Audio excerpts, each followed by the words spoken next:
All right, mic check, mic check. Motor Masters Podcast. Your host, man, of course.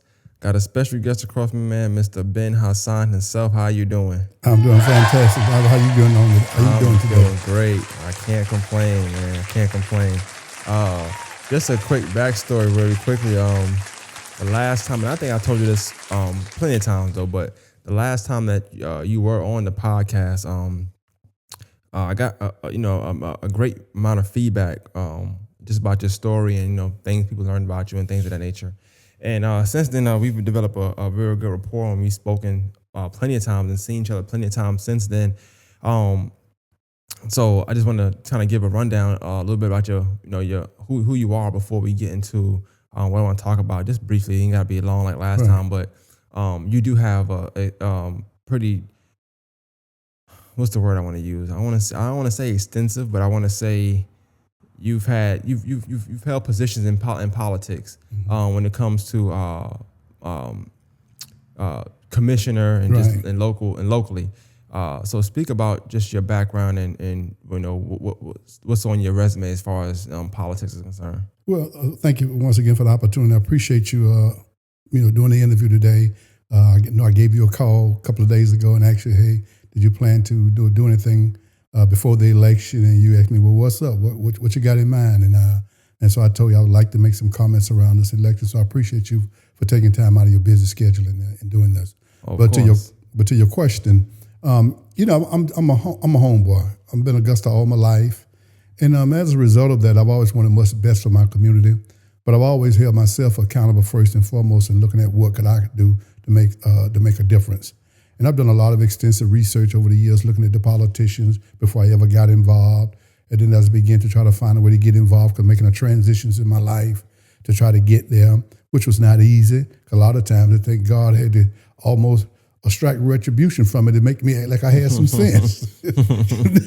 And so at the end of the day, I began to get involved with radio, television, and eventually became an elected official.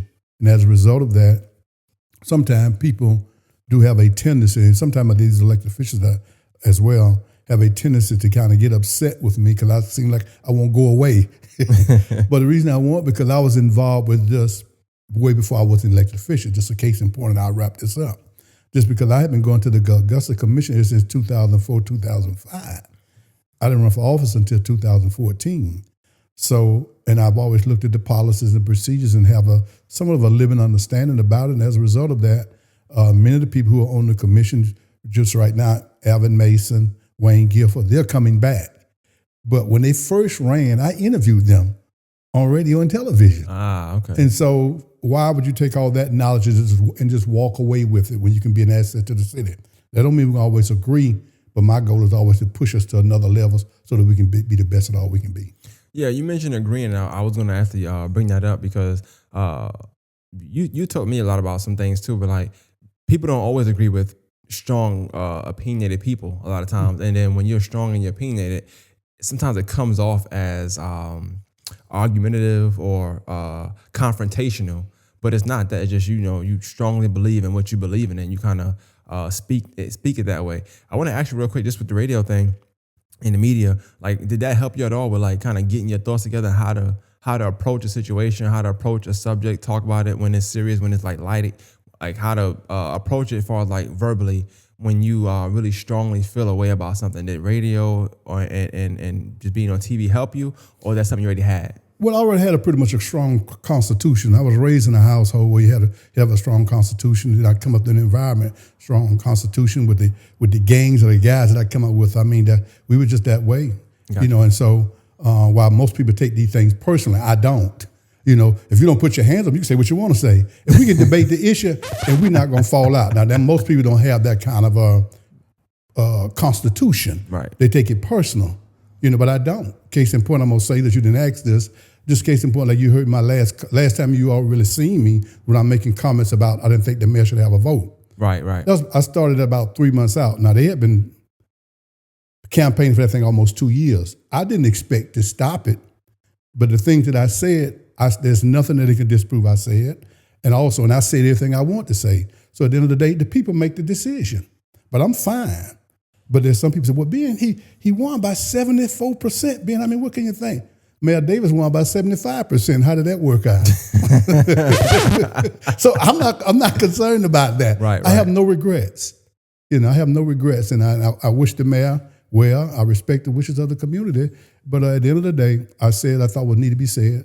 I think everything I said was absolutely correct, but ultimately, people make a decision about what direction they want the community to go, and I respect that. Well, that's a good question to ask. I'm glad you brought that up because I forgot about that being a debacle for a while. But what happens when you do feel strongly about something like that and it gets voted on, right? Something like that, and then it goes the opposite way of what you wanted to go, what you felt. What happened with the parties involved? Like, do people actually take that personal? I know you say you don't, but I'm asking you to speak for like just your history. Do people take it personal? Like, if I'm the mayor, should I take it personal? Like, hey, Ben, you were going kind of hard for like 5 weeks about, about me not getting this vote. They make a long story short. All of them take it personal. All of them take it personal. He said they do. Let's stop But right look there. But they can't tell you I lied on them. I lied about the process, Yeah, And so, but I can't control that, But if at the same time, if you can come and show me where I made a mistake, I don't mind if I say something negative about you publicly. I make a mistake. I don't mind correcting it publicly. Because that's not my intent to defame your character. Right. My real thing is to address the issue, and so I can live with the results of it. But and I probably would say across the country, but most surely in Augusta, everything becomes personal, and you have your flock or your fans, and that's where they're going to be with you regardless. They're not going to do the way that I was raised, that you take and you help your brother or sister when they're right and when they're wrong. You say, I know how to help them when they're right. Why do I help them when they're wrong? You restrain them. Yeah. You try to give them good guidance. Now, they can do what they want to do, but you still must be honest with them about what your opinions are about it. Because we think support means I have to go along with your program all the time. It don't mean that. Right. Support means also I can attempt to restrain you. That's support as well. Well, I'm glad you kind of cleared that up because I wondered that. And I also wonder, like, I remember, I think Mayor, what's his name, Copenhagen? D. Copenhagen, yes. Yeah, he kind of got involved with that. He kind of put a little statement out here and there. I did something last night, and somebody asked me, like, who would be a dream guest? I don't have, like, dream guests per se. Right. But locally, I do like, and I talked to you about this plenty of times. I want to have people on that are out of office. I feel like with you, an ex-commissioner, which we're going to get to in a second, I feel like the interview we did in the podcast we did, the conversation we had was so real and raw because not saying that it wouldn't have been as that way because you was in office, but my mindset is always like that. I feel like when somebody's in office, you just don't really get 100% because I feel like parties are still saving other parties and you're saving relationships. You're protecting relationships, funding, decisions, just favors. So you may not get on here and say whatever, but once you remove from that and you're able to see things for what it is, it's like a better conversation. It's more free flowing. It's more raw, more real. You get close to, if not all of 100% of a person when they out of office.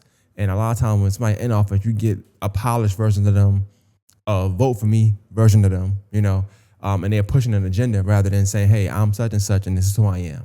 Well, I think what it boils down to a statement that you hear, a political statement, is that in politics, there's no permanent enemy, there's no permanent friends, there are permanent issues. And so I think if we, as politicians or elected officials, if they deal with each issue in that regard and not make everything what seems to be on the appearance to be personal, then you can make some transition. What that means, there are some things we're going to agree upon, and there's something we're going to disagree about. But the things that we disagree with, let us have the best, wholeheartedly, knock down, drag out disagreement about that. And then again, we can go out and break bread together because we're okay. We both had our say and say, man, you got me this time. The next time we start anew, we may have the next 10 issues, may not be no problem about it, but then that's going to come again. So I think a lot of times when we, as elected officials, they're too thin-skinned to be in office. Yeah. And as a result of that, that's what you get, these breakdowns, and people begin to make everything personal and say, well, he don't like me. He don't support nothing I do. And so they become a whining campaign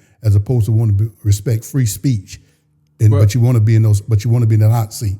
But you mentioned thick skin, so I had to ask, and I asked this before, so there's no real right, wrong definition. I'm just curious because of you being in that field for so long. If you had to define politics, like what is politics? Like if you to the everyday person that just hear about the news, see it on CNN, see like news articles or headlines, but don't really know. Like, how would you define politics? I would say in politics no different than a marriage or any kind of personal relationship, any type of business relationship. It's kind of like the art of compromise. I do think there's a right and wrong about all this. In other words, if there's the policies here, now we may want to deviate from the policy, but the first thing I think we do is acknowledge this is the policy. Now, do we want to do something different? Let's find a way to do that. So that becomes what's right based on what the policy says. We can get different people to interpret it in some kind of, but we'll come to a resolution about that, or we may not ever come to a resolution about what we mean the policy actually says. Sometimes you get shall, will, must, and those kind of, and we get caught up in that wording there. And so as a result of that, I think politics is more about the art of compromise. What are we trying to obtain at the end of the day? Okay, Ben, what do you really want out of this? Mayor Johnson, what do you really want out of this? And then that gives you a foundation to work from. And that's what you always want. You want a foundation to work from to try to get results. Well, I want to go a little deeper in there because you said some great things just now. And you mentioned like it's kind of like a marriage or a personal relationship. So like when somebody, like if I was to say, you got good politics, you got bad politics, like you got good marriages, you got bad marriages, or you got healthy marriages rather, and you got unhealthy marriages. I won't say good, bad, healthy, unhealthy. Healthy politics, like what does that look like? Like for politics to be healthy? Healthy politics meaning that we can agree to disagree, and we don't take it personal. It's just like right now, when I say I'm coming up here, my wife knew I was coming here, and so she said to me yesterday, "Okay, I need you to do one favor for me." I said, "What's that?" She said, "I want you to put on that shirt I bought you," because she don't normally do this. Now, what if I'd have said no? But see, I know my compromise to do something that was going to satisfy her at the end of the day. And so I said, okay, that's fine, I'll wear it. And that's why I got it on. Okay. Not that I'm ashamed of who I support here, but that's just normally what I don't do it. Right. But that was important. That was her political move on me to say, I need you to do one thing for me, is to wear that shirt I bought for you. That's okay. And so that's what it looks like, trying to find a way to make everybody happy as much as humanly possible. It ain't going to always work that way. Sometimes we don't be forthcoming with each other or with each other right away. We'll say, okay, I may say something, she may say something to me, and this was happening in politics too.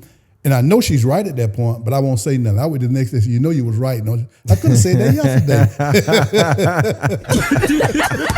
No, so it's really no different. I think everything has politics, and the politics is everywhere. Yeah.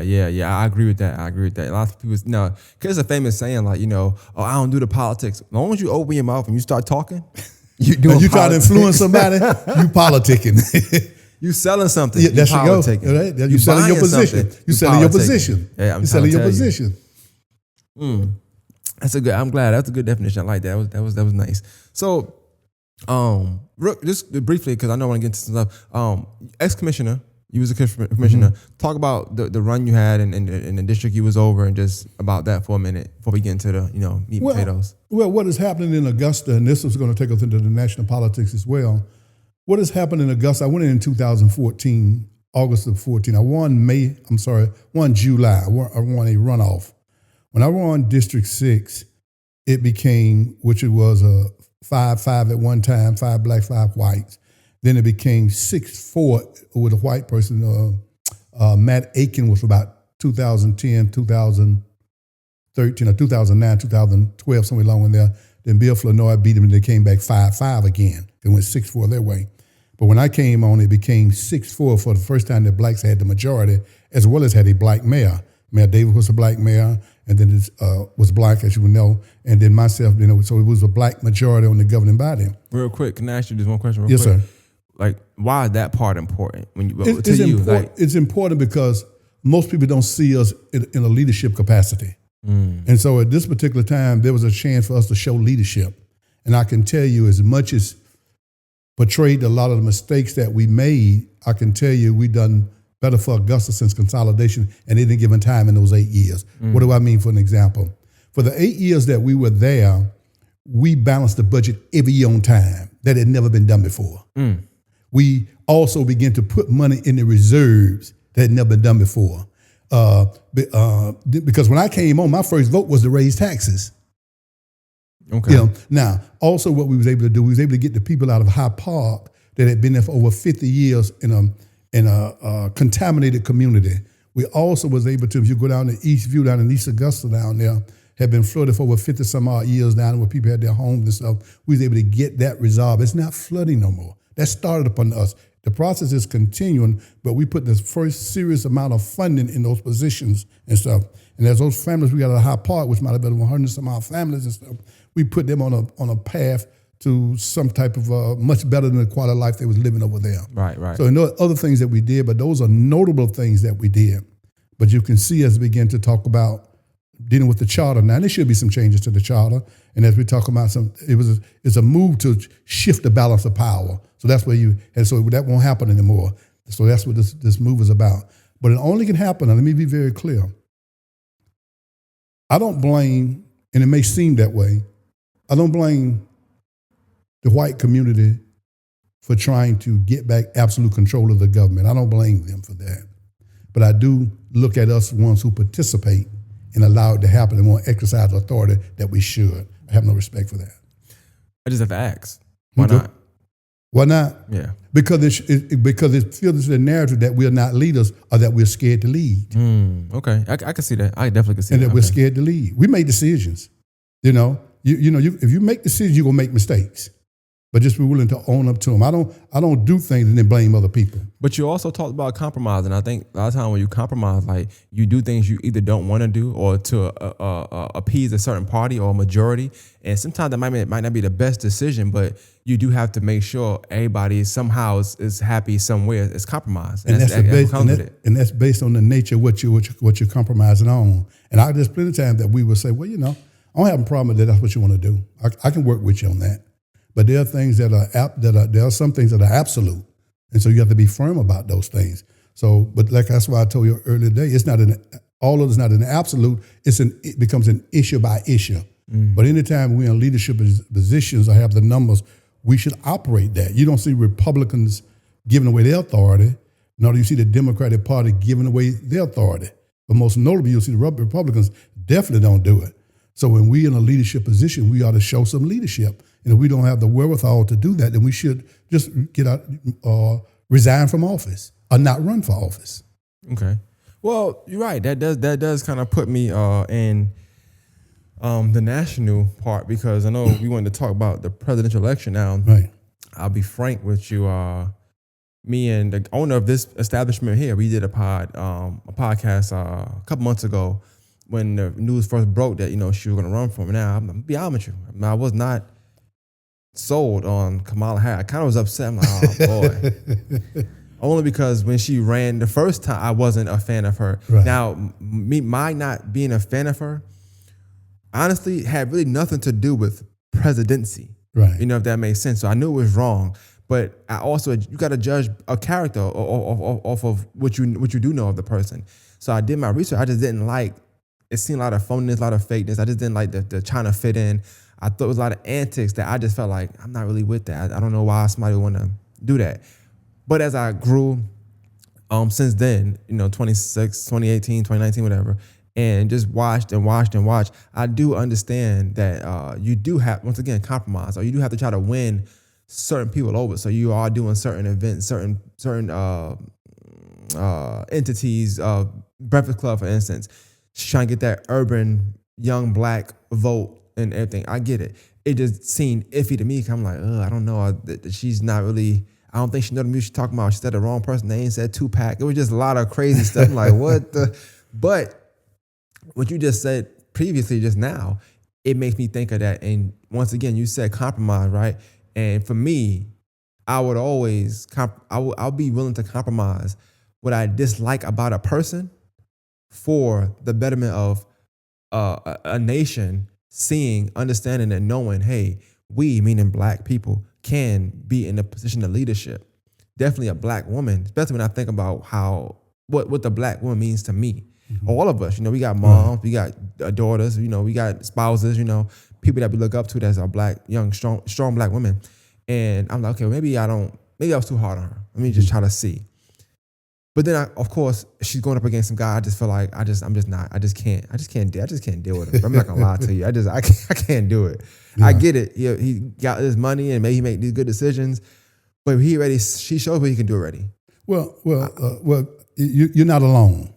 I did not watch the debate between President Joe Biden and Donald Trump, previous president. I'm gonna say Donald Trump. I normally don't like to do better, but to keep it, moving, I'm gonna say Donald Trump because the presidency is something I think in office or position that we should all respect.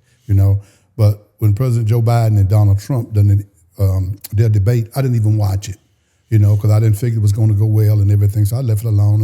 And for about 2 weeks though, this chatter was about he should step down. He should step down. I was in some small conversation with a couple of people, and they were saying, well, if he stepped down, who gonna get it? Who gonna get it? And my position was, you can't get around her. You're gonna lose the black community. It's gonna look like the process is unfair. The VP is the natural heir to that process. It may not be the best thing if they can find a way to do it, but I don't think they'll be able to do it, and stuff like that. And so then they would start talking about having an open primary and stuff. Time didn't allow all that. So finally, that particular day came, and when President Joe Biden, acknowledged to the nation on that Sunday that he was no longer going to run for office, enough pressure had mounted, enough realization had come into his forethought about the process. And then within a 30-minute time, then he threw his support behind his VP. At that point, she hit the ground running, got a chance to see her talk. But I was like you, I said, I don't know, most of the time I seen her, she's laughing, Yeah. I don't mean no harm. I mean, I didn't see her in a leadership capacity, because the VP role is a kind of like a hidden role, Well, this for me, and I guess I'm not really looking for it, Right. but I also just felt, and I spoken this a couple of times, I felt like even when he was President Biden was in office and she was his VP, I just felt like that was the quietest duo I've seen in a long time. Yeah. Especially with today's day and age, but social media is so like straightforward. It's just direct to consumer. I'm like, why are they not talking? Am I just not seeing it? Are they not saying anything? Are they doing anything behind the scenes? So when you mention like every time you see her, she laughing, I just didn't see her. I'm like, well, where's she been at? Yeah. Last time I saw her, she was running, that she got the VP. Okay, cool, but I hadn't seen her since then.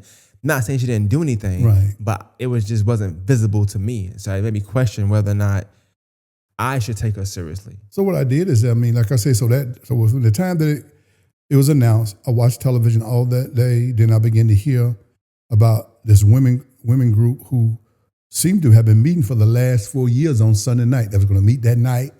The next night was black men was going to create them a group in the meeting that was led by some people on Rolling Mountain stuff. So I actually got on that. I didn't make no comments, just listen, with some of the contribution in and those kind of things. And those other groups start falling in line within that week time. But what I appreciated about her comments when she formally introduced herself in that capacity is that she was not taking any votes for granted. She's going to try to work and gain the support from everybody. Nothing she's going to be taken for granted. And so I just watched. I'll be honest with you. Within the last 3 or 4 days, and the day is Monday. Yeah. Up to about, I saw Michelle Obama.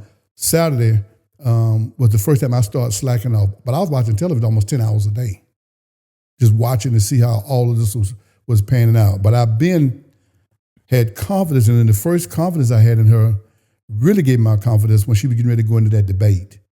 I was concerned about that debate about her, but by that time now I'd already had got on board before she got to the debate. But when she got on the debate, I'm sorry, but what was it? Like, what was it that got you I think on her board? courage. I saw courage in her. I saw, in spite of all of that, I think I saw there was some courage there. What I began to discern about her laughing, is that this is a woman who lives full of joy. And I'm not getting that word because she's used that word in her campaign, but that's what I began to. It is a woman who enjoys life, and that's just a part of her demeanor. But I begin to see that she's a very serious woman as well. So I think those two could coexist. It didn't have to be one or the other. But you mentioned, and I'm gonna keep going back to this. I think it's important. You mentioned compromise, and I think me asking you that question is gonna really help how this conversation goes too. And I think because I didn't care about her smiling, not smiling, but now that you say that, if she wanted to come off as I'm about business, I'm serious, but then she get labeled, especially us as being black, we get labeled when we not smiling, when we don't seem joyful, or we don't seem approachable. You'll get labeled, or you'll get typecasted, listed, whatever. So I understand that. one of my issues I had, and I know you might not care about it, I don't know, but it was they had their own campaigns going. I think she was in Houston, and she brought out the Meg Thee Stallion girl, right? That was in Atlanta. Atlanta, I'm sorry, Atlanta. Yes, Atlanta, it sure was. Yeah, I wasn't a fan of that one either. I was not a fan, and I like Meg Thee Stallion, of course. Yeah. I'm a guy, right? But when it comes to my politics, I tried to mix the two. Right. I feel like entertainment is entertainment. Yeah. Politics is not supposed to be entertainment. Yeah. At least not to me. Right. I don't care what they do in Detroit. Right. You know what I'm saying? But here it's not entertainment. Yeah. But I say that to say, we spoke about it. We did a podcast, and shout out to Miss Catherine. And I hope she watches this because I think she was very pro. She is very pro Harris, and I think she maybe stopped watching midway through. I don't know. We had a conversation, and she understood it. I think we kind of was just dogging. I'm not gonna lie, probably was just dogging. I don't know. But now that you say about the compromise thing, I started thinking about it. I'm like, you know what? You just mentioned that sometimes you make decisions and it don't go in your favor. Yeah. And that decision to I'm gonna bring out Meg Thee Stallion. It might have sounded good on paper. Right. It might have sounded good in this room, in every room, until you got to that stage, and you're like, you know what? That probably was not a great idea. Yeah. But you compromise because you do want, like you said, you don't take no vote for granted. Right. Meg Thee Stallion represents a certain demographic and age group that maybe she's trying to tap into. I just feel like you can do it a different way. She didn't have to come dance. She could come speak. Right. She didn't have to perform. Right. Don't have to shake nothing. Right. She can have a business suit on. Right. She can have a blazer on. She can go do a speech and talk about, being joyful, uplifting, typecasted, black women joy. I felt like it was other things that she could have done other than, hey, why don't you go in there and just rap and perform? That was my only gripe. Yeah. And I just felt like, dang it, for you to make that kind of decision, should I feel like the country is in jeopardy with further decisions you may make now? Because that wasn't a good decision for me. Well, I can't fault her for that one decision. Exactly. But I feel the same way you felt about it, and I hope that she learned from it, and I think she did learn from it, but we also have She's been on a roll ever since. Yeah. I give her that much. She's been on a roll. Since then, nothing she done has I question at all. I think she's a quick study. I think she's a woman with a lot of courage. She's one with a lot of courage. And that's what I began to it took me, as much as I always understood it, I didn't realize the impact of it. Courage can take you a long way. She has plenty of it. I think she's going to fight for what is right. I think she has shown that even when she, faced Donald Trump in the debate. She kicked his butt. But the thing about it, but there was a different dynamic there. She won the battle, but he won the war. I'm gonna say it again. She won the battle of the debate, but he won the war. You said, what do you mean? Yeah, expound on that for me. What it means, because what he did, when he stood there and hollered out, in Springfield, they're eating dogs, they're eating cats, they're doing this here. Because if you look at from the point in time that she came on the scene, he was losing ground. She dominated the media. He had to find a way to get the media back on his side. So even though even that night, she was in the 60 to 70 percentile of winning the debate compared to him in the lower 30%. Now, he went down to the spin room and said, I won the debate and everything. But what he did the next day, like in writing a capital letter and a small letter, Harris wins the debate. The headline is what? Springfield, Ohio.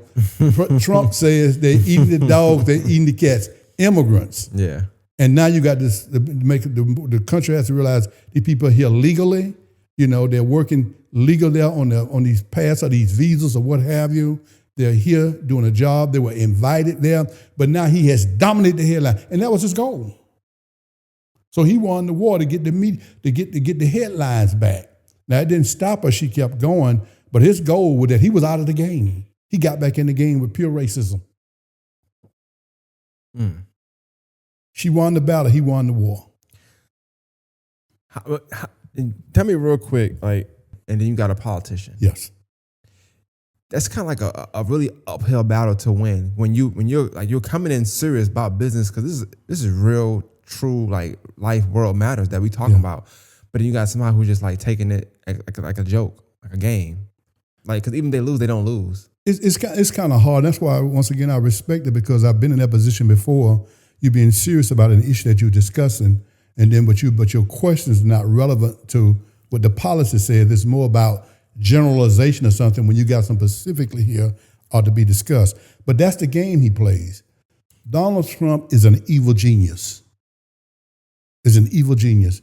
He knows to the core this country has racial tendencies, and he knows how to exploit that. When he said, make America great again, he knows what he's saying. He's saying exactly what we think he's saying. Facts. He's saying exactly what we think he's saying, and he knows that's important. You in a campaign right now, and many in our community and others are saying, well, I'm still not sure about her because I still don't know what she stands for. I don't. She's not talking policy. She's talking policy. She's talking about building 3 million homes. She's talking about giving you $25,000 down payment assistance. She's talking about Medicare, where you can help take care of your parents. She's talking about giving you $6,000 for the first year of your child. She's talking about several things, and he's talking about nothing. The only thing he's telling you about is tariff. I'm gonna get tariffs. I'm gonna make China pay. I'm gonna make them pay when they bring. And all the economists are telling you that that's gonna be a $4,000 increase to each household in this country. But he won't move away from it because his ticket is immigration and the immigrants. And what we have to understand, when he makes those kinds of claims, he's talking about me and you as well. He's talking about all of us. He's talking about all of us. And so we have to look at the bigger picture. We look at him saying that he had the best economy ever. He inherited an economy that was bad, and he done this. None of that's true. Can I read something just a minute? You definitely, yeah. Let me read something to you. When you say that none of that's true, I was going to ask you to expound. So if that's you expounding, then we're going to get straight to it. No, I'm going to say, I'm glad you asked. This is from the Joint Economic Committee. This is a committee that was put on by the by Congress in 1940 something. So here is an 11-year assessment between President Obama's administration and President Trump administration. I'm gonna leave you with this when I go. So if you find I spoke about anything, or you want to see something here to say that, well, here. Appreciate it. Here's the title of it. Did Trump create or inherit the strong economy? This is Democrats and Republicans from the House and the Senate is on this committee. President Trump claims credit for the strong economy, claimed that he inherited a disaster from President Barack Obama and that he accomplished an economic turnaround of historic proportion. However, the truth is that by the time he became president, the economy largely had recovered from the Great Recession and was near full strength. The question is whether the president's erratic policies will undermine the strong economy he inherited. Here's another. Obama was handling an economic catastrophe and prevented an even greater meltdown. When Barack became president, the economy was experiencing what former Federal Reserve Chairman Ben Bernanke claimed the worst financial crisis in global history, including the Great Depression.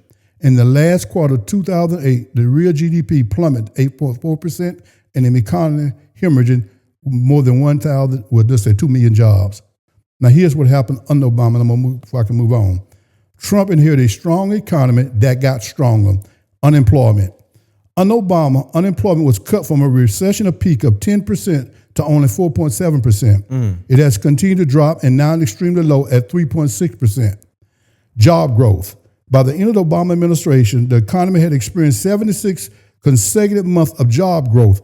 Since Trump became president, the streak has been extended to 109 consecutive months, meaning that from his 76 up to his 109 with 24 and 9, and it's 33 additional 33 months up under him. Average monthly growth. During the last 33 months of the Obama administration, non-farm growth jobs averaged 224,000 jobs per month. During the first 13 months of the Trump administration, the average was 34,000 jobs per month or less. GDP, the average growth, I want to read that because I'm going to see the average growth was regularly the same 2.6% the first 11 quarters under President Trump, ending and for the last 11 quarters of the Obama administration. Income. During the last 2 years of the Obama administration, annual median household income increased $4,800. This is 3 times more than $1,400 increase during the first 2 years of the Trump administration. I'm going to read this last thing here.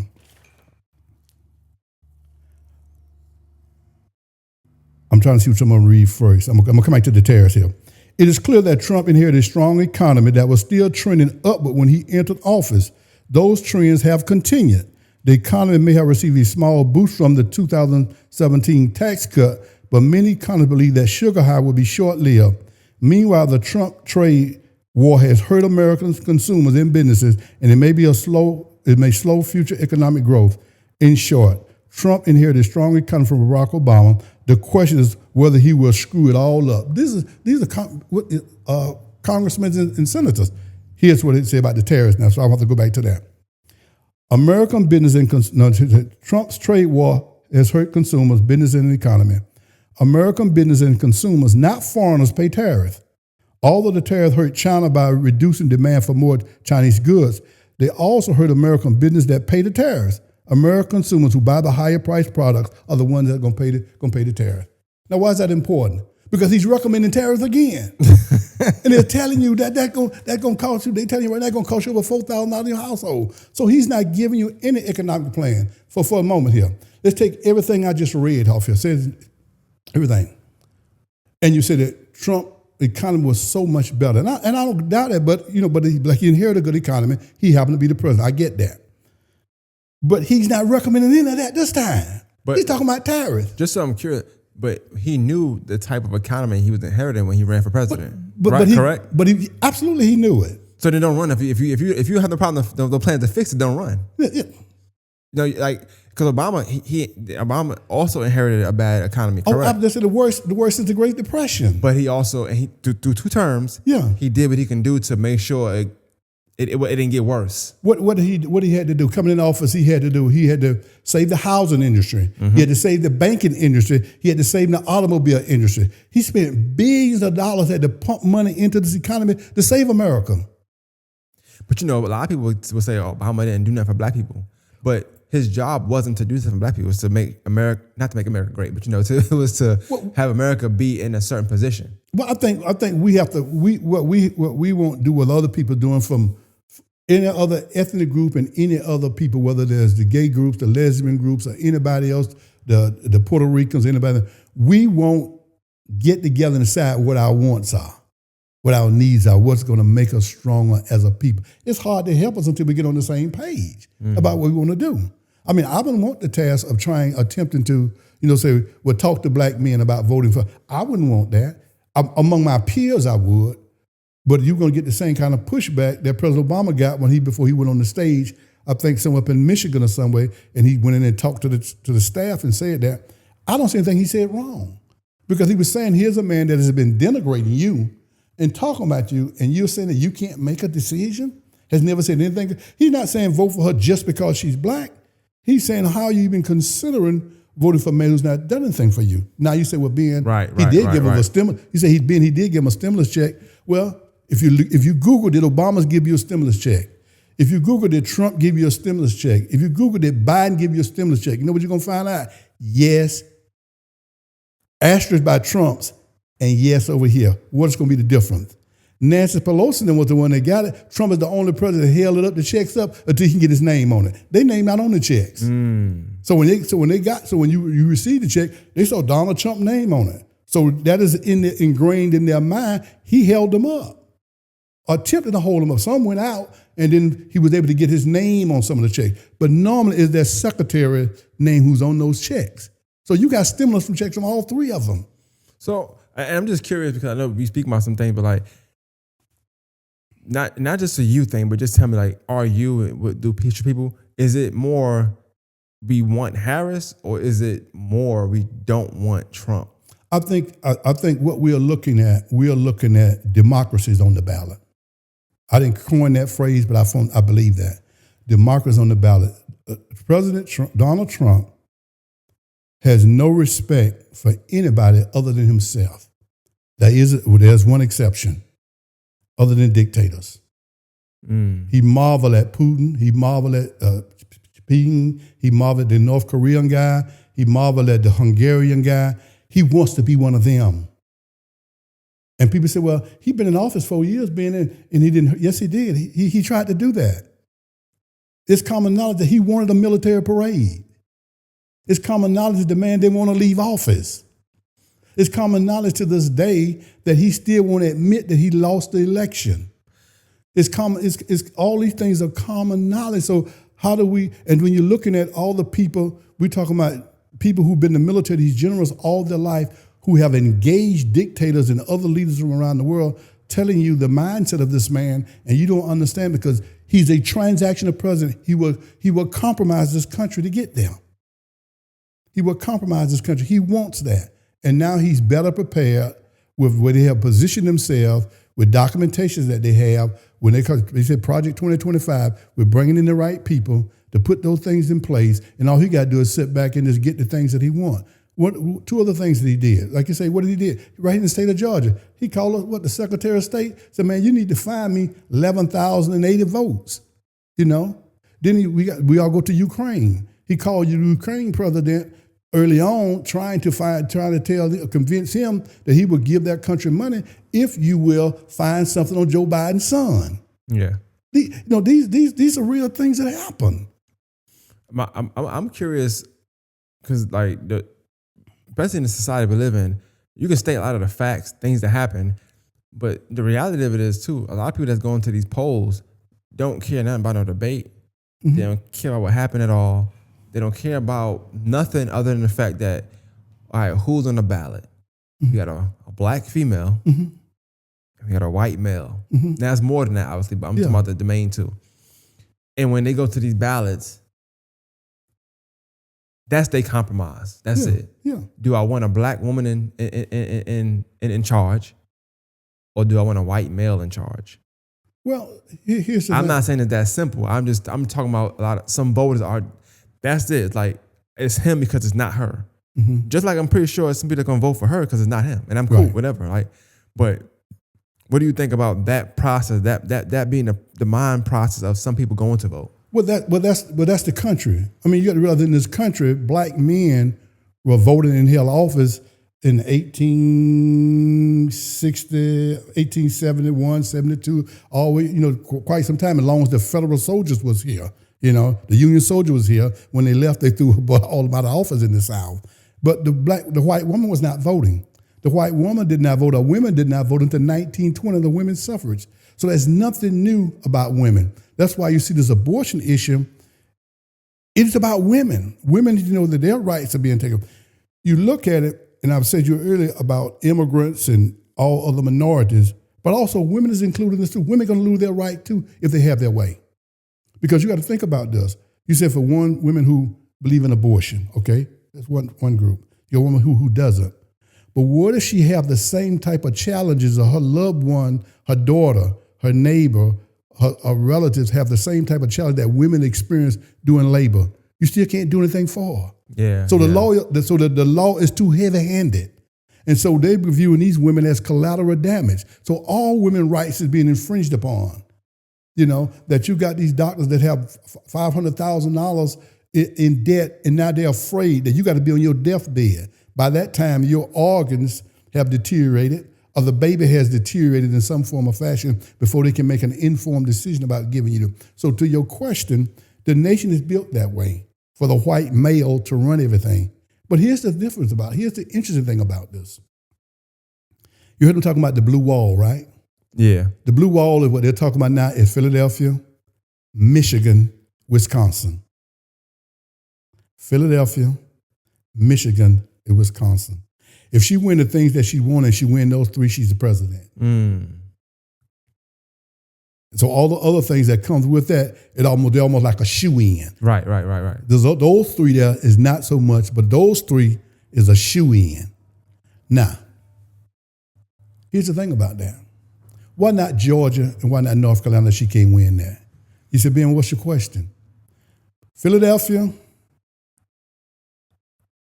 Michigan, and Wisconsin. Do you know none of them have over 15% blacks in there? I would never guess that. But they're the ones that are going to possibly make her become president. Georgia got over 30% black. North Carolina got over 20% black. So what's the issue with Georgia then? Once again, it's not we're not participating in the process. Now we can say the process has not treated us well, but the thing about it, have we treated ourselves well? So we just not voting. Yeah, but you can show it can be done, because what did Stacey Abrams do? She put together, when you got two senators, you got two most unlikely senators from the state of Georgia, southern state. You got a Jewish guy and you got a black guy. Never been done before. So it can be done. We're over 30% of the population of the state of Georgia. So when you look at those other, Wisconsin, we talking about, man, less than 10%. Detroit around 12%. I mean, Michigan around 12%. Philly maybe 12 or 13. I mean, not Philly, Pennsylvania. But what is it about? What you thinking about? Georgia? I think we just don't. We're not focused enough. We got to begin to hold ourselves more accountable about what we really want from the country. It starts on a local level, then it moves on to the state level.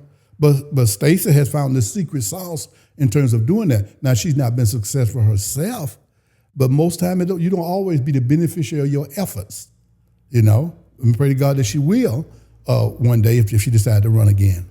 But we're over 30% of the state of Georgia. Neither one of those three states are that. They're not even at 15% now. When's the last time a Democrat won Georgia? President? Yeah. Governor? I think it was, what's his name is? I can't think of it. Because he switched to become a Republican. I can't think of his name. I think in 2000. His name? What about in the presidency? You win your... Presidency? Yeah. Biden just won it. And before him, Bill Clinton. Wow. So Obama didn't even win that. Of course not. Yeah, No, it makes sense. But No. Bill Clinton, 92. Wow. So I wonder what was so different with Clinton campaign than the Obama. Well, Clinton done something that was masterful. He didn't win the first time he ran, when he ran against the Bush father. He was a great orator. Number one, he also had skills that built policy. He had a handle on policies, and so with that, he was able to sell himself. And also, he had this Kennedy type look. You know, in all our homes, you know, you got Kennedy, Dr. King, and Christ Jesus. You know what I'm saying? So it's almost like you tapped into your psychic. Yeah. Me, once again, I'll be frank with you. When he ran the first time, I didn't vote for him. For that reason, I said, he ain't no John Kennedy. But I could see how he had fixed himself. He didn't win that time, but he came back and beat Bush the next time. And so it's just a matter of us getting our priorities. And why is this important? So people say about the economy before we get away from that. So we talked about Trump having a great economy and what precipitated that.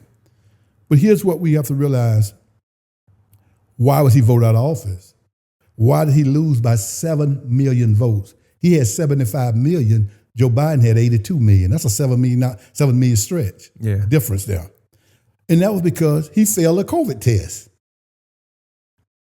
He failed a COVID. Meaning that when I said test, I mean the COVID is what hit.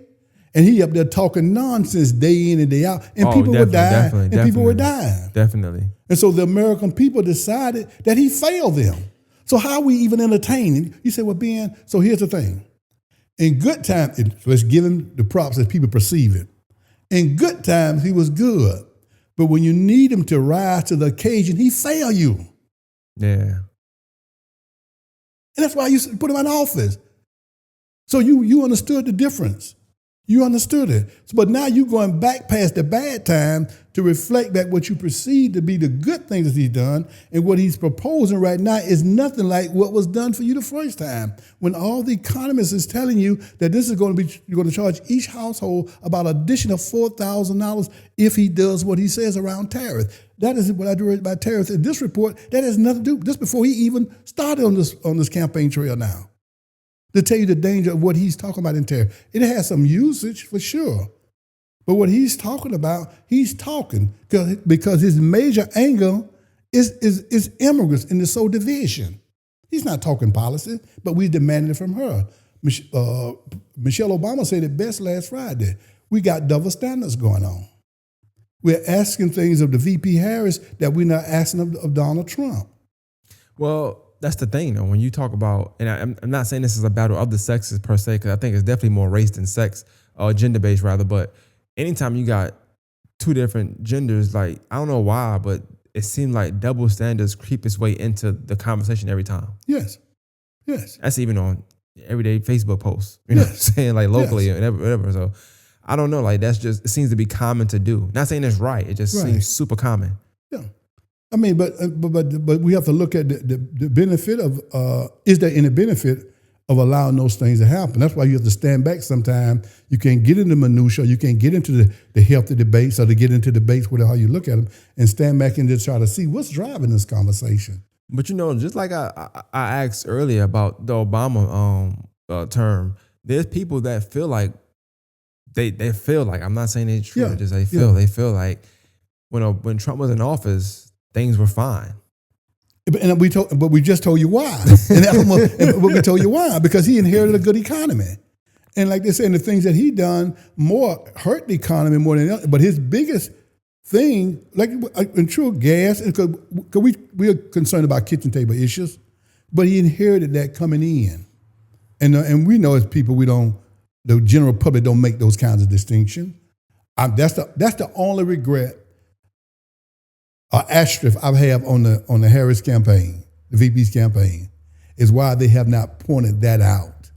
Because I started early September looking for this and saying, now some of this is not true. Let me Google about did Trump create a great economy, and just what happened, it came up just like I Googled it from the I don't miss. But even though from the Joint Economic Committee, it came up from them where they had done their own analysis and put it together. So that's the only thing. In other words, my point is, what's the real benefit of that? And you can't cover all bases because you got to realize she's running 24/7. She's behind in everything. She has a very short window, so you're gonna miss some things. Well, also her campaign. I'm reading your shirt, but I know her campaign is on. We are not going back. Absolutely. And so I guess from what I've seen her speak on and the clips I've seen and what she's touched on, sometimes like the stuff you mentioned, it may not be room for that right now. Exactly. In her campaign, you know? Exactly. Well, I mean, like you say, when you look at, just last night in Madison Square Garden, Donald Trump them had a campaign, a rally there last night. Most persons who of a historical context deemed it as a Nazi rally, because there's a historical context of meeting in Madison Square Garden and those things that goes back to the 30s, early 40s and everything. And it ended up being almost just that. He had a comedian that opened up and talked about Puerto Ricans, Puerto Ricans, immigrants coming across there. And I have open arms for immigrants. And know what they look like? Go back, go back, go back. Man, them Puerto Ricans, they have babies now. They have babies. They be spitting them out. They be coming just like they be coming into the country. Oh man! And then he comes back and say, "You do know there's a piece of garbage out there in the middle of the ocean. You probably don't know that. You know what it is? It's Puerto Rico." Oh man! Oh man! So he kicked up a dust storm. Who's that guy right there? Oh, that's a black guy. What is that kind of hat on your head? Is that a lampshade? Oh, I want y'all to know that's my friend there. We together and we was cutting up watermelons last night. Oh, a bunch of racial jokes. Just yesterday. Wow. A lot of firestorm around it. But it was to show who they really are. If he felt that confident, because these things are vetted. So as a result of that, you got a lot of Puerto Rican stuff today that they're upset about it because they remember now what's coming back to them is that when they had this hurricane, I think it might have been Maria, where he over there just tossing paper towels to them. I remember that. Didn't want to send them any money. And so VP, now she was on her game. According to AOC, out of New York, AOC. Yeah. She was the day I heard her talking on CNN, and what she was saying is that, VP Harris already put together something to appeal to the Hispanics, to the Puerto Ricans and what have you. And she had put all that in there. Just what happened, it just came out. So she dropped that right on there, and the guy, Bad Bunny and Jennifer Lopez and Ricky Martin, all of them came out now talking about supporting them. Because he's a fascist. He's really is that. That's all he knows. But the country wants to do that now. Let me answer that for you. What I believe.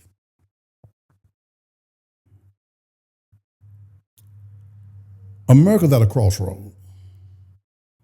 America has an opportunity to look herself in the face and to begin to do what VP Harris is talking about, and that's give everybody a fair chance and put all these stipulations around who can get what and try to put things within reach of everybody, all of Americans.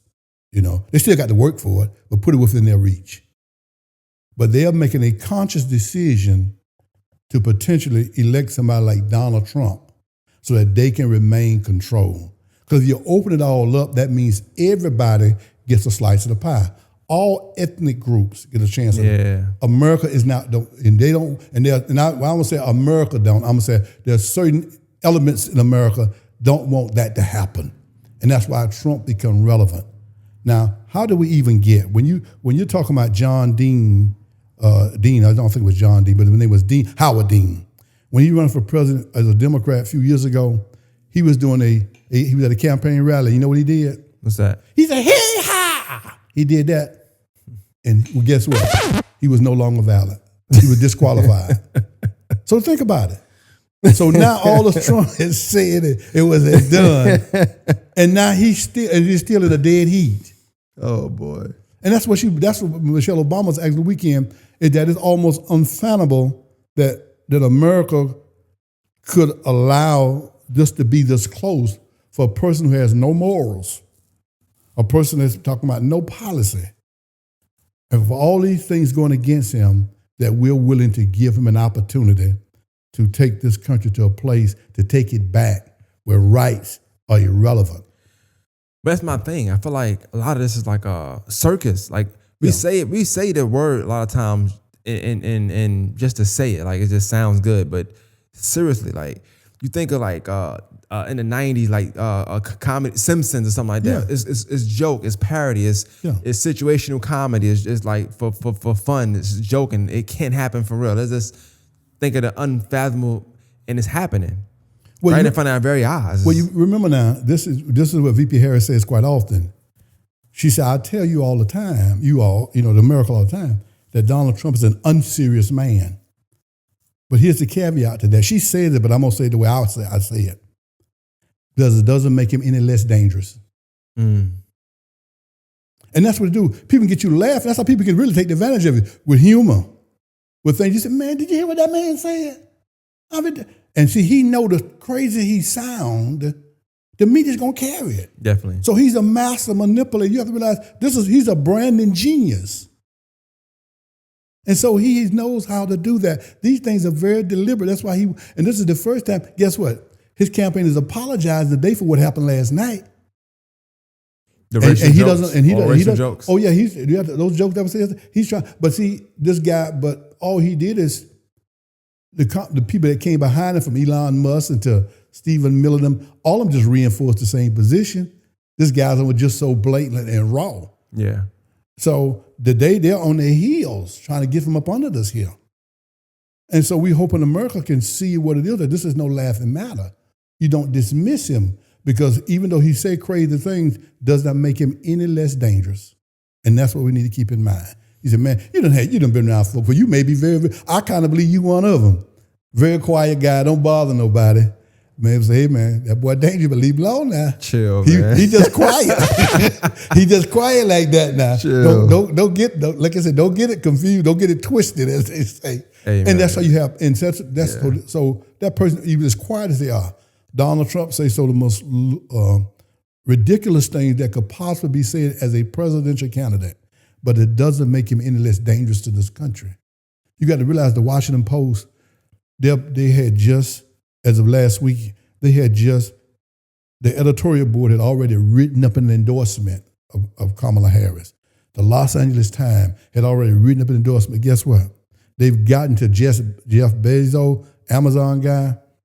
They've gotten to him, and Trump put pressure on him because in 2019, he was supposed to have gotten a $10 million contract, and some kind of way Trump got in the middle of that because he couldn't control him, and he had to almost split that contract up. So he's fearful of other things that he wants to do. It's a context to dictatorship.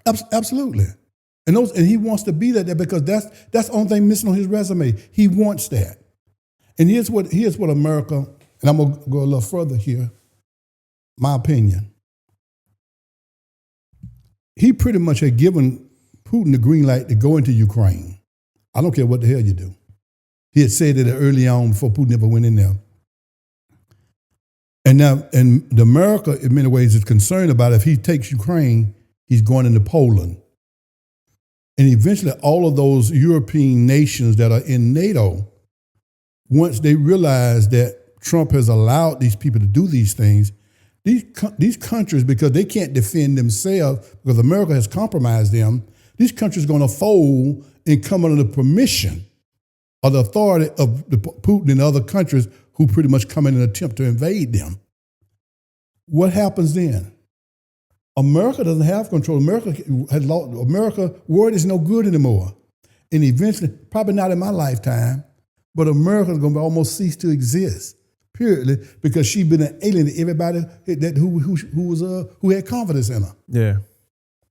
That's your long-term goal. So they just lead him out in the water. So he's transactional. So if he can get what he wants, because he don't want no policy. He wants to see what he can get from Putin. You got to realize day one, he come in there, man. He said, well, I talked to Putin. I don't care what the FBI say. I don't care what the CIA say. I asked him. He said he didn't do it, and I believe him.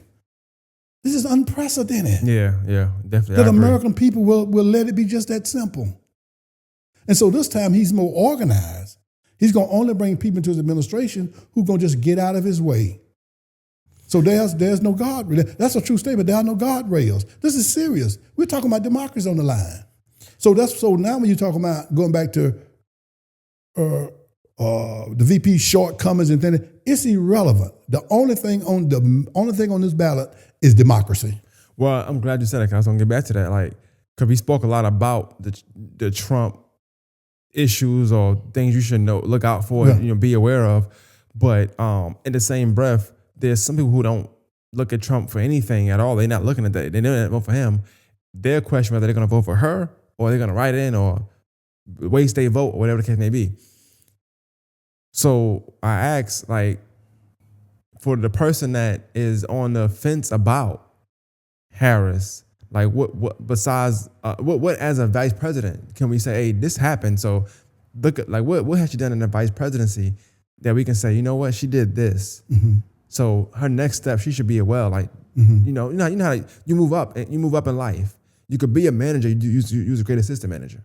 Here's what they can say if they want to, and especially as a, well, I'm gonna say as an American, I was gonna say especially as a woman, but I think it would be men too, because the woman didn't get pregnant by herself. But the minute the Dobbs thing was overturned, that she's been campaigning that for 2 years, most of us didn't know that. She saw the wisdom in that. Now, that didn't mean she was going to run against Joe Biden, but she knew the importance of women not have the right to control their own bodies. Right. And she turned it into a health issue for women. So that is the most powerful thing, because that is the most unifying thing in this nation for women, having rights and control of their own body. So that is monumental. In other policies, now, I can't defend on immigration. I ain't going to argue with you about that one. You know what I'm saying? Even though I know they put a policy on the board, on the table, I know Trump held it up, but there's a 2-year gap in there. But it's even with that, the border, less people are crossing the border today than there was over a year ago, even though he was successful in defeating that particular bill or not moving forward. But the biggest issue here is maintaining women's rights, because everything evolved around the woman. We're talking about Mother Nature.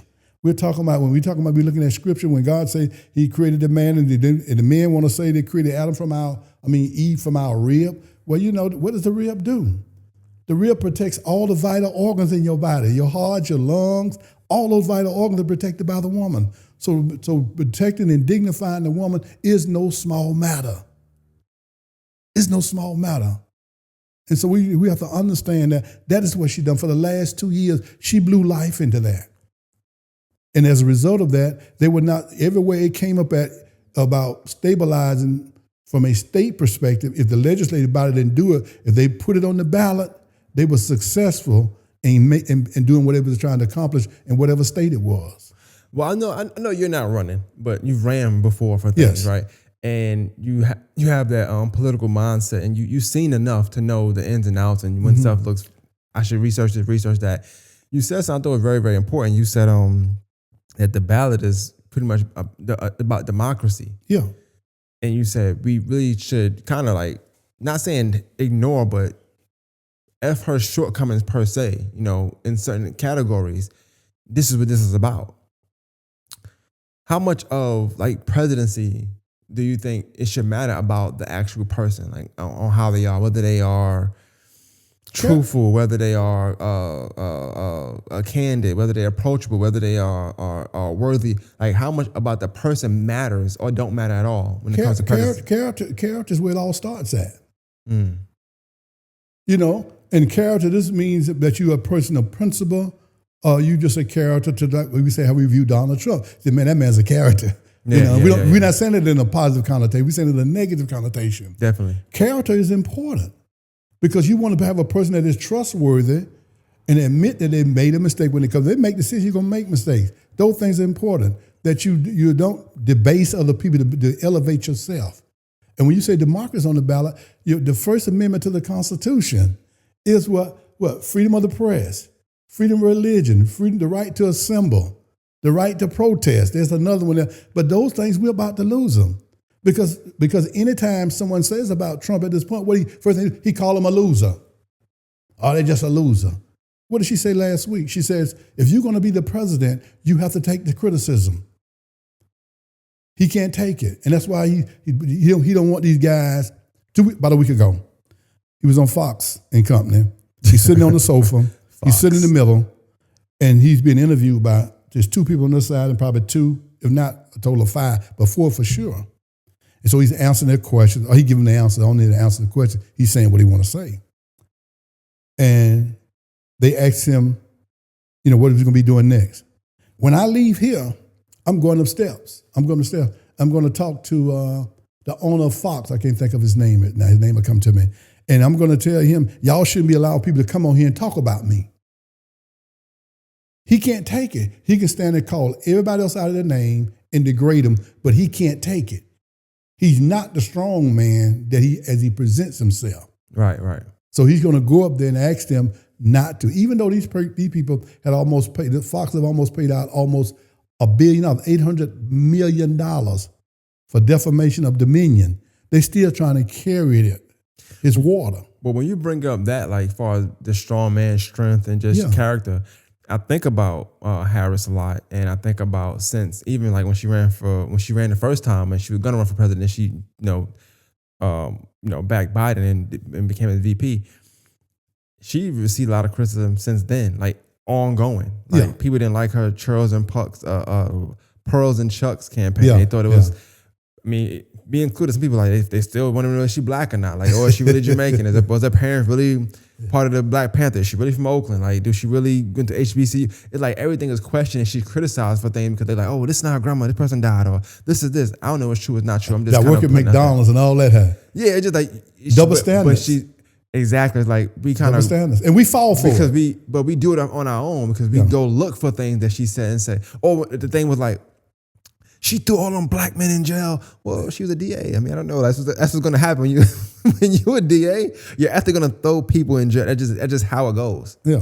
We got a DA out here. I'm pretty sure he gets a lot of criticism all the time. But that's his job, is to make them kind of decisions. So I wouldn't even look at her as from the vice president standpoint. Mm-hmm. I would actually go back to the DA stuff because that's also a very tough position to be in and very tough decision to make. Where it's gender based, you can't just be side with blacks. You can't just side with whites. You gotta really be fair and compromising with that law, and then still with just the general family stuff. It goes back to what we've been saying all night is that if you make decisions, you're gonna make mistakes. There are people 100%. There are people who probably put in jail shouldn't be in jail. But as a whole, the whole body of work, do you take a single case or do you take the whole body of work? Do we want somebody to take one mistake that we made in life, or we want to look at our life in totality? And so we have to stop cherry picking, for the wrong reasons and go ahead and make a decision. I mean, when you talk about, look, we can just the public knows about Donald Trump. We go back to the full page ad in New York. I mean, you're very familiar with that. We're talking about him not even want to pay people who do work for him. You saw him say on television, I mean, in one of his meetings, he didn't like to pay people, he wouldn't pay people overtime. They don't work overtime, you won't even pay them. You mentioned, I often not saying forget, but I don't think about it every day. But the full page ad is definitely one of the ones. But I'm like, he wasn't young then. You know, he was old enough to know better. Yeah. I see he was 19, 20, 21, 25. But black man, you know, and white, you know, black kids and a white man. But a white woman. But I say that because we talk about double standard. Yeah. So whereas people will say, hey, Kamala threw all these people in jail as a DA, which a lot of them did things. Yeah. Was it a harsh punishment? Probably so, but you did something. You gotta go to jail. As opposed to him doing something, all of them guys were innocent. Yeah. That's kind of and being sued by the federal government for won't apartments to blacks. Not ever apologizing. Like, you know. Not ever apologizing. Just like, oh well. He said he's not going to do it. I mean, I seen an interview he did when he was being interviewed by. That's enough characterization for me to know not to vote for somebody like that. You know, like that. And I'm not making a black white thing, but it's hard not to do that because America and the black versus the white is going down. But even if you think about the black vote, that should be enough for a majority of people to be like, you know what, you're not the kind of guy I want to vote for. The fact you wouldn't even say, you know what, I was wrong. I do apologize. My position, like I say, I would never say that all blacks should vote for it. I respect the personal opinion, but I would say you ought to have the facts. Definitely. To have the facts. And also when you look at the economy on the other side to see what happened, what we're not understanding is that when you had COVID set in, it plunged the world economy into an abyss. You know, all economies fell around the world because you got to realize people couldn't congregate in these factories and stuff that make foods and make products and things of that nature. You know, they had to shut these factories down. We know plenty of time we went to the store and couldn't get no paper products. Yeah. We couldn't get things and stuff like that. And so when those things came back online, those manufacturers, they upped the price. Matter of fact, if you was to go, I'm going to just say Family Dollars because I do it, there's a couple of kind of cookies in there I like, crackers I would say that I like. They got 4 or 5 little shelves in them. Well, during COVID, when they came back online, we'd have 4 or 5. Now it's got 3, and it costs a quarter more. Yep. So, and that's what she's talking about, the gouging that she wants to deal with, because so much has come back. But the economy, American economy, believe it or not, is one of the strongest one out of all the economies that are feel around the world. Doesn't say much for me and you. We still paying higher for gas. Didn't realize, but she's acknowledging that. She's saying these things are still too high. I'm not gonna say it's my concern, but I do watch and I talk to some politicians. I'm sure you know, and our economy might be one of the strongest ones. But I feel like how we look a lot of times, we look like one of the most weak governments. I'm not saying it is weak, but it looks that way. It looks like it's a joke a lot of times. We look like the laughing stock of all governments. You mean the local government, or you mean the national government? National, not local. But you got to realize, because you got a person every day is blowing that wind on that wind and saying that just yesterday that America's a garbage dump. And he's blaming it on immigrants. All these immigrants, they're genetically inferior. We need to get them out of here. They're eating the dogs, they're eating the cats. He's doing all that. So as a result of that, that's all you hear. He knows how to market these things. And so we can't escape that. We have to have our own mindset about these things and not get all the noise. That's a challenge for us. But with your background, right? Like, and I'm talking about just from when, not you just living, just when you actually started to walk into the politics and looking at it and you go back and study and reading and stuff. Did you ever think we would get to a point where it's like this? Because this is pretty bad to me. This is bad. It's like, I know you said it earlier, like, this is serious because even though he's unserious, don't make it any less dangerous. Correct. 100%. I agree with that because it's a chance he could win. Yeah. It's still, it's crazy, but it's a chance. Well, here's the thing that my years of looking through the Quran and looking at the Bible and looking how the rise and falls of nations. And if you read scripture sometime, you try to figure out, this nation was so prominent and had all this going on. How did it just fall? How did they just listen to this type of stuff and just fall from grace? You try to understand that. To your question, I didn't ever think I'd live it to see it. We're living in that time. We're living in that time, and we're living in that time for one simple reason. You know what that simple reason is? What's that? Because you're the black man president. And the standard's been lowered ever since. If Donald Trump wants to respect himself, become the president of the United States, he needs to thank Obama. Because at that point in time, what it was, ask anybody who's from my generation above, you done heard it. The best of us is not better than the worst of them. Ooh, I like that. And Obama and him and his family, and she said it. Remember, Michelle Obama said it at the DNC speech, that he couldn't understand that it was smart, articulate, well-educated, who happens to be black. And so he has capitalized off of that. He's not a believer in anything but himself. So he's exploiting America for his own personal gain. He's tapping into that. He's bringing out the worst of half of America for his own personal agenda so that he can become a strong man. It's about him. All about him. It's about him. It's not about America. It's about him exploiting that weakness and all that. Because we all have those things in our spirit. So he's tapping into that. That's why I say he's an evil genius. You don't dismiss him. It's kind of like with fire. You don't play with him. He said, man, okay, I'm gone, man. I'll see you later, man. I'm gone. and so that's what you got to realize. So if there was not President Obama, because you got to realize he started on him saying that, he was no real American. He was not this. I need to see a birth certificate. And realize now, he hasn't shown his taxes.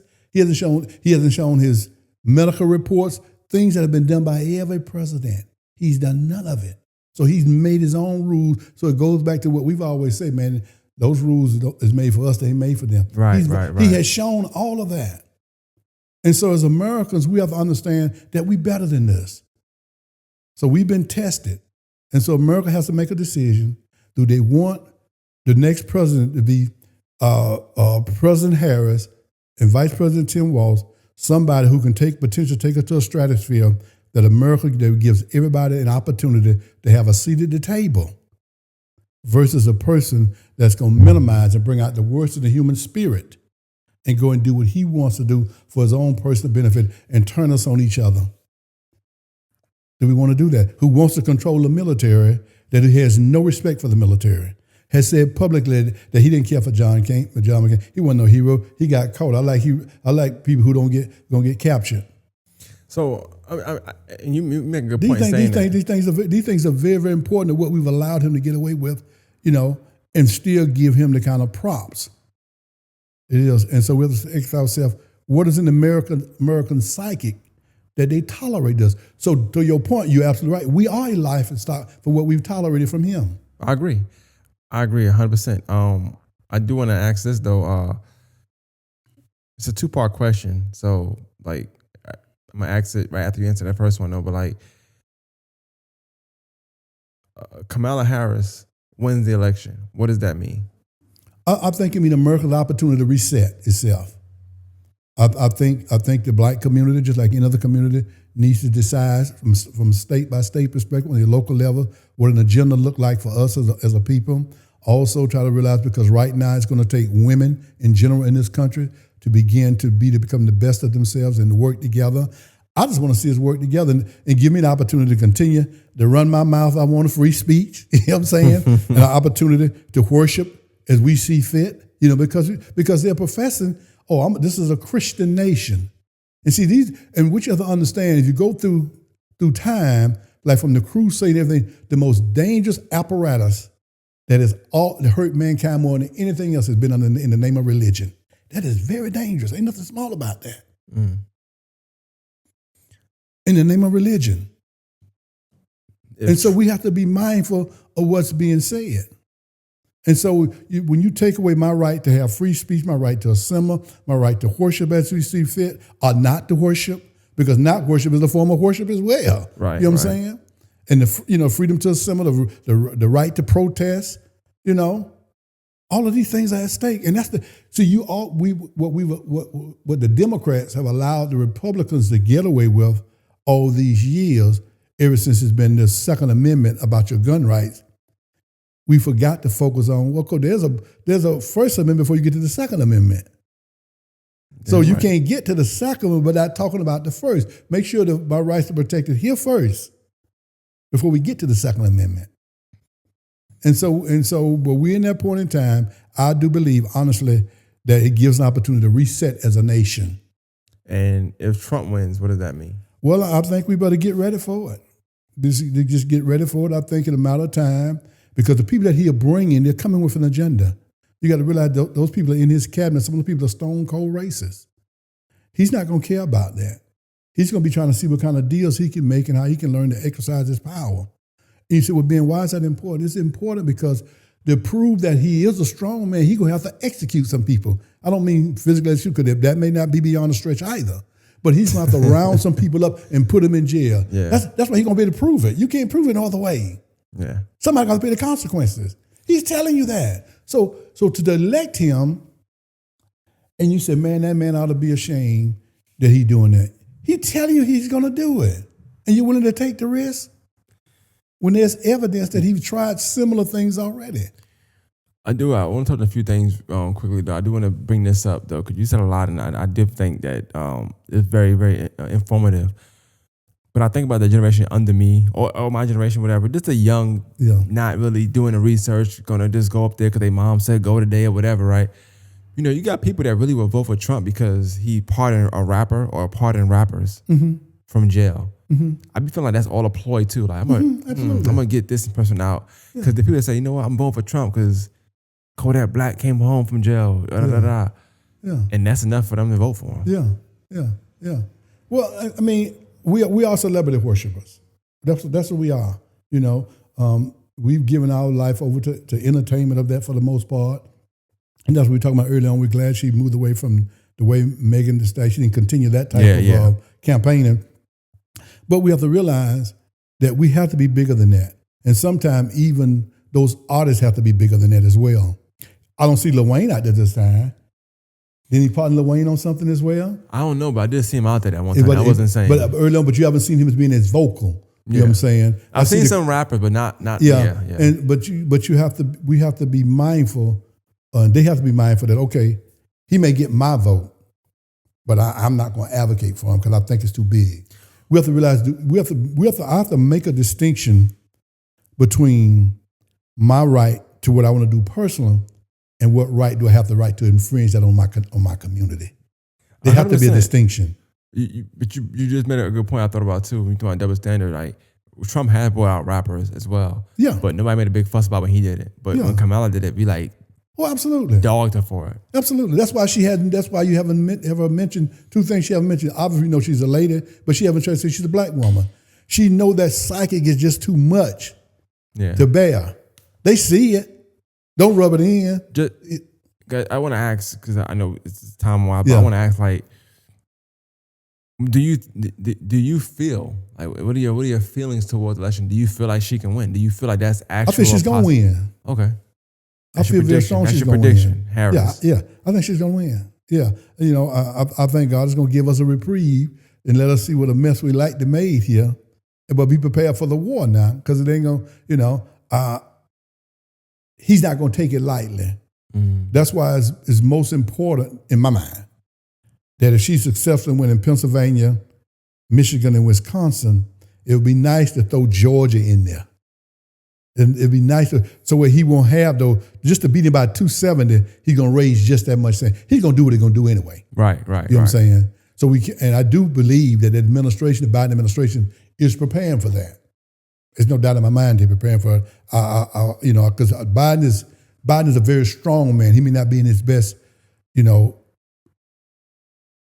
position right now in terms of but he's a very strong man. So I don't think if they win, he's going to allow him just to tear this country up. I don't think he's going to do it. He's going to go through the courts and stuff. But if they hit the ground thinking they're going to disrupt the thing, I don't think he's going to tolerate it. That's one consolation that we have. I think also there's a possibility if Trump wins, something could happen. What does that mean? Because when he starts potentially rounding people up from day one, as he says, then I think there's going to be some revolt for people to realize how far this can go. And then at the same time, ultimately, I think I'm praying that God will just quiet the storm. It'll be all over. People are going to the house now. They run down the street and said, "Man, I ain't going now," and then turn around and go back home. 100%. 100%. So I'm hoping, and I have confidence that she's going to win it. And I think actually what they did yesterday was really expose themselves. I don't think they're going to put this genie back in the box. Normally stuff just roll off his back and everything. I don't think the Harris campaign is going to allow him to walk away from this one. Well, that's it. I mean, next week is voting, so that's it. Bad Bunny and them and stuff. I've never heard of him before, but he's Puerto Rican, 46 million followers. He has been running her advertisement. Jennifer Lopez has come out. Ricky Martin has come out. Other people. I saw one of the representatives in New York talking today who's Puerto Rican as well. So they are on it. And their numbers are very sufficient in those states that are needed. So if they get their people, it won't be time for them to turn it around. By the grace of God, it won't. But America, I hope we don't ever go here before a place at this stage again as a nation. Yeah, I mean, I agree. I think it's laughing stock is not being taken seriously. It's just, and it's hard to really, bring that back to just let's be serious. Let's take it 100% serious. Right now, I think everything's a joke. Every day is jokes. It's just like jokes, funny, nothing serious. But like you said, it don't make it any less dangerous. And let me say one thing too. These wars that we see, the Israelis war and the one in Ukraine with Putin, these wars are being magnified to help Trump as well now. These things they're not happening coincidentally, for they can see that he was a war-free president. You know why? Because those leaders of those nations, especially those dictators, they know he didn't like nothing but flattery. Mm. They're going to get what they want from him, but not engaging in warfare. Their thing was to sit him down and talk to him and stuff and say, hey, you want this, and he's a transactional president. They didn't have to do that. So these things that try to revert to make people psychologically say, well, when he was in office, we sure wasn't in no war. But there was a war being waged on you, but it's being waged on you from a psychological perspective on your leader who wants to be a dictator. Right. So there was a war. It just wasn't a physical war. Yeah, and I'm one of the people I feel like if you know enough, like we never really not at war. So I don't know, like, why somebody would say that, but I get it. I guess on paper, you can't say it's World War III or this war, but we've always, it's always a war going on. Yeah, absolutely. But yeah, I appreciate the conversation. I think you came with a lot of information. I like the shirt. I do like the shirt. So you got to pull it down a little bit so they can see the Walt's part. Yeah. Your wife gonna get you. There you go. You definitely gonna get me. No, but most of the way you talk is as you move your hands and stuff. Yeah. But talking to you though, I think over time I actually had softened up with Harris because you got to pick somebody. And I think that when I stopped looking at it from a black woman perspective, and just started to really give grace and see what mattered and what didn't matter, I went you. I feel like it's really just one option, at that point. So I hope that she's able to win. I know I'm voting for her. So, and I definitely feel different than I felt before. She's won me over just from putting the work and speaking, but just being herself, not so much, hey, I'm black, I'm this, I'm that. It's more so just like, this is what I plan to do. This is what's important. This is what I want to do. And I think that we need more of that. Yeah.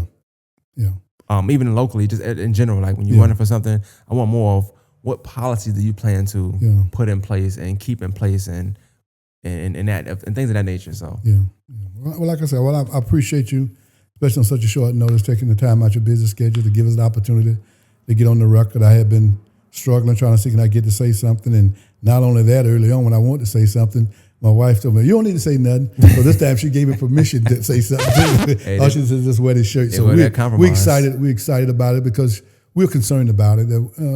America's, if you lose this democracy, because there's nothing like it in the world, could it be better? Absolutely can be better. But that's the crossroad we are. All right. And I'm hoping, pray that Americans make the right decision so we can be more unified and get rid of the anger and the bitterness and the resentfulness that we have toward each other. And I think we'll be okay. And I think she's the right person to bring a little joy into our lives. But as you would say, you still got to do the work. Definitely still got to do the work. Definitely, man. Definitely appreciate this, man. Shout out to Ben HASAN, of course, always, man. Yeah, man, I'm ready to see.